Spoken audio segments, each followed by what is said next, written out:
अस्सलाम वालेकुम भाई और बहनों, आप सबको स्पाइरी टॉक्स पे खुशामदीद करता हूँ। तो आज की हमारी जो वीडियो का टॉपिक है वो है कंटेंट की कमी। ये सिर्फ एक अल्फाज नहीं बल्कि एक कंडीशन है। जनरली अगर हम बात करें तो कंटेंट की कमी से ये मुराद कि क्रिएटर के पास कुछ बनाने के लिए बचा नहीं। सिंपल ना, लेकिन बात कंटेंट की कमी की नहीं बल्कि उसके साइड इफ़ेक्ट्स की है।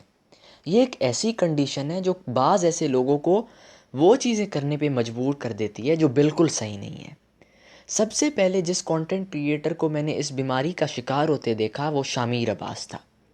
जैसा कि आप जानते हैं कि जब लेट 2019 के अंदर कोविड का ब्रेकआउट हुआ, कोरोना वायरस शुरू हुआ, तो सबसे ज़्यादा नुकसान प्रैंकस्टर्स को हुआ क्योंकि लॉकडाउन आ गया, ये लोग बाहर नहीं जा सकते थे। तभी आप लोगों को पता होगा कि शामिर की एक वीडियो लीक हुई। अब बहुत सारे लोग जानते होंगे, मैं उस पर ज़्यादा बात नहीं करना चाहता, मैं इस कंट्रोवर्शियल टॉपिक में नहीं पढ़ना चाहता।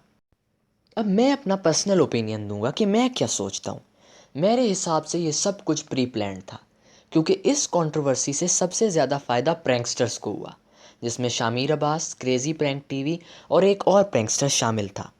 जैसे ही इन लोगों ने इस टॉपिक से व्यूज़ ले लिए, लोगों की अटेंशन ले ली, तब शामिर और क्रेज़ी प्रैंक टीवी ने एक कोलैब किया जिसमें इन्होंने ये बताया कि ये सब कुछ एक मिसअंडरस्टैंडिंग थी। और मुझे हैरत बताऊं किस बात पे होती है कि शामिर ने खुद को डिफेंड करने के लिए उस लीक्ड वीडियो को प्रैंक कह दिया।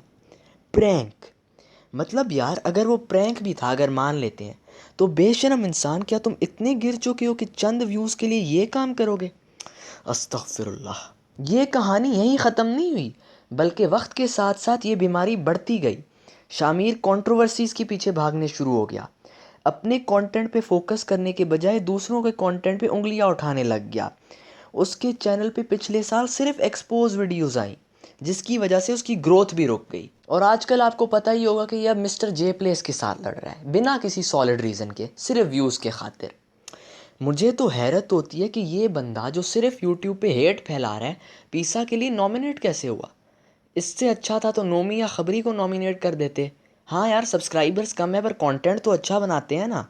नंबर्स आपकी वर्थ डिफाइन नहीं करती, आपका काम करता है। अब शामिर को थोड़ी देर साइड पे करते हैं और दूसरे मरीज़ के बारे में बात करते हैं जो कि है फेक प्रैंकस्टर ए हारिस अवान।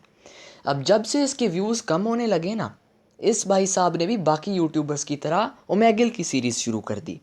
अब मैं सिर्फ डक्की और नोमी की ओमेगल वाली सीरीज़ फॉलो करता हूँ, तो मुझे इतना पता नहीं कि बाकी क्या कर रहे हैं।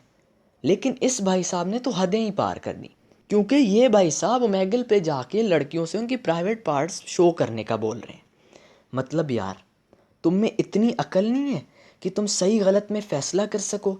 मतलब गालियाँ ठीक हैं, जैसे डकी भाई देते हैं और यूट्यूबर्स देते हैं, मुझसे भी कभी कभी गुस्से में गालियाँ निकल जाती हैं, लेकिन ऐसी हरकत, उफ़ अल्लाह।